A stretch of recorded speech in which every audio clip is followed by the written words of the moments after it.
বন্ধুরা অনেকেই বলতে শুনেছি যে মেকআপ ভালো বসে না, তাই মেকআপ করার 10 মিনিট আগে যদি এই জিনিসটা ব্যবহার করতে পারো তোমাদের মেকআপ খুব ভালোভাবে বসে যাবে, স্কিনে ন্যাচারাল দেখতে লাগবে এবং ব্লেন্ড হবে খুব সুন্দর। তা দেখো, তার জন্য এখানে একটি বোল নিয়ে নিয়েছি, আর বোলের মধ্যে নিয়ে নিতে হবে 1 চামচের থেকে হাফ চামচ মতো মুলতানি মাটি। তোমাদের ত্বক অনুযায়ী যেটুকু লাগবে সেই পরিমাণ অনুযায়ী এখানে নিয়ে নিতে হবে। এরপর এখানে নিয়ে নেব চন্দন গুঁড়ো হাফ চামচ। দেখো, চন্দন গুঁড়ো আমাদের ত্বককে জ্বালা ভাবটাকে দূর করে, ঠান্ডা প্রদান করে এবং ডিপলি একটা ক্লিন করতে সাহায্য করে। আর এরপরে এখানে নিয়ে নেব টক দই 1 চামচ। যে পরিমাণ অনুযায়ী লাগবে সেই পরিমাণ অনুযায়ী নিয়ে নেবে, বেশি পাতলা করবে না, একটু মোটা লেয়ার থাকবে প্যাকের মতো, সেইভাবে তৈরি করে নেবে। এইবারে এই 3টে উপাদানকে ভালো করে মিশিয়ে নিতে হবে। মিশিয়ে আমাদের তৈরি হয়ে যাবে দারুণ একটি ফেস প্যাক। এই ফেস প্যাকটা এবার কীভাবে লাগাতে হবে সেটাও পদ্ধতি আছে, চলো তাহলে দেখে নিই। দেখো, এই প্যাকটা লাগানোর আগে ফেসটাকে ভালো করে ক্লিন করতে হবে। তোমরা এখানে ক্লিনজার দিয়ে করতে পারো, আর এখানেও করতে পারো তোমরা গোলাপ জল কটনে করে নিয়ে ফেসটাকে ভালো করে ক্লিন করতে পারো। গোলাপ জল আমাদের ত্বকের আর্দ্রতাটাকে বজায় রাখতে সাহায্য করে, ত্বককে মিনিমাইজ করতে সাহায্য করে, এবং যাদের দেখা যায় প্রচুর পরিমাণে র্যাশ পিম্পলের সমস্যা রয়েছে, এটা তোমরা সব সময়ের জন্য ব্যবহার করতে পারো। যখনই দেখবে যে স্কিনটা অয়েলি ভাব হয়ে যাচ্ছে তখন একটু কটনে করে তোমরা নিয়ে নাও গোলাপ জল, নিয়ে একটু ফেসের মধ্যে একটু ক্লিন করে নাও, দেখবে তোমাদের এই সমস্যাগুলো আর থাকবে না, র্যাশ পিম্পলের সমস্যাগুলো চলে যাবে।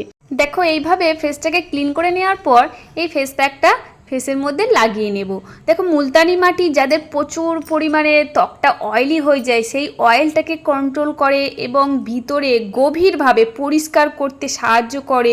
এর পাশাপাশি রক্ত সঞ্চালন বৃদ্ধি করতেও সাহায্য করে এই মুলতানি মাটি।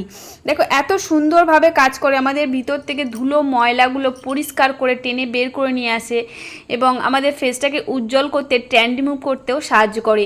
এই প্যাকটা তোমরা মেকআপ করার আগেও করতে পারো, প্লাস তোমরা এটা সপ্তাহে 1 থেকে 2 দিনের জন্য ব্যবহার করতে পারো। এতে তোমাদের স্কিন উজ্জ্বল হয়ে যাবে, স্কিনের কালো দাগ যাবে, যে তোমাদের বলিরেখা পড়ে, একটা বয়সের ছাপ এসে যায়, সেই জিনিসটাকে রিমুভ করে দেবে। দেখো, এইভাবে এটাকে আমি রেখে দেব 10 মিনিটের জন্য। দেখো, চন্দন গুঁড়ো আমাদের স্কিনটাকে ঠান্ডা করে এবং স্কিনে যে আমাদের অ্যালার্জেটিক ভাব থাকে বা স্কিনটা খুব জ্বালা পোড়া, রোদে পুড়ে গেছে, সেই রোদে পোড়া ভাবটাকে দূর করতে সাহায্য করে। আর টক দই তো বলতেই লাগবে না, টক দইয়ের মধ্যে রয়েছে প্রচুর পরিমাণে ল্যাকটিক অ্যাসিড। এটার ফলে আমাদের মানে ত্বকের দাগ ছোপ, ব্রণ এগুলো সব দূর করে দেয়।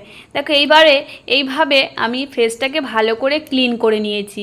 এটাকে ক্লিন করে নেওয়ার পর যখন তোমরা মেকআপ করতে বসবে তার আগে এখানে টোনার ব্যবহার করে নিতে হবে।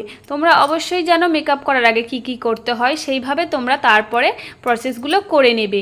প্রথমে এখানে টোনারটাকে লাগিয়ে নেবে, নেওয়ার পর যাদের প্রচণ্ড অয়েলি স্কিন তারা এখানে অবশ্যই জেল ময়শ্চারাইজার ব্যবহার করে নেবে, আর যাদের এখানে খুব ড্রাই স্কিন তারা এখানে যে ময়শ্চারাইজার ব্যবহার করো সেই ময়শ্চারাইজার এখানে ব্যবহার করে নেবে। দেখো, ময়শ্চারাইজারটা মেকআপ করার আগে অবশ্যই লাগাবে, না হলে মেকআপটা ভালো হবে না, তখন মেকআপটা ফুটে আরও বসতে চাইবে না। তাই অবশ্যই এই ময়শ্চারাইজারগুলো এই মেকআপ করার আগে এই প্রসেসগুলো যদি তোমরা ফলো করো তাহলে দেখবে তোমাদের মেকআপটা খুব ভালোভাবে ব্লেন্ড হয়েছে, খুব ভালোভাবে বসে গেছে এবং মেকআপটা খুব সুন্দর লাগছে দেখতে।